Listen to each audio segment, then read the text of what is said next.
Aujourd'hui, nous allons voir une tradition qui nous parle d'éclairage bienfaiteur. Et c'est la fête de la Chandeleur.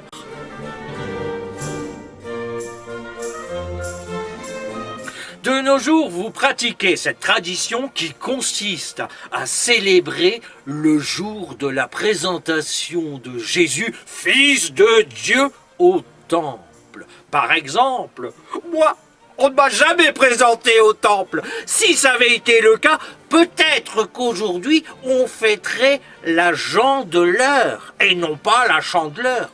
Mais d'où vient cette tradition ?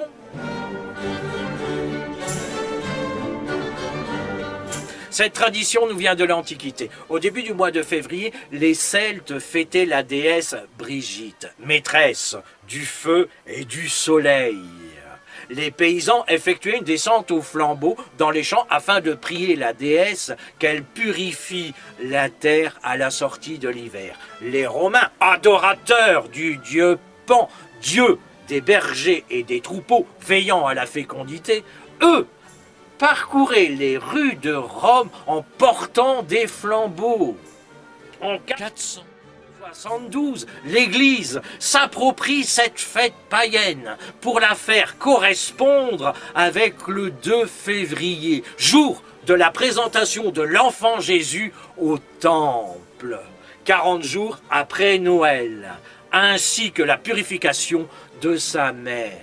Durant cette fête religieuse, de nombreuses chandelles sont allumées, bénies, puis emportées par les fidèles, qui les exposent à leurs fenêtres, car elles apportent la lumière, elles invitent à la pureté, et elles éloignent le mal. Voilà d'où vient cette tradition.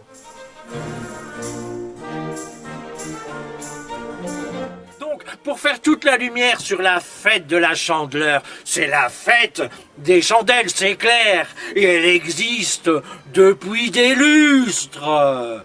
J'espère vous avoir éclairé sur le sujet, et je ne voudrais pas que vous preniez pour une lumière. Allez, au revoir et à bientôt, au revoir.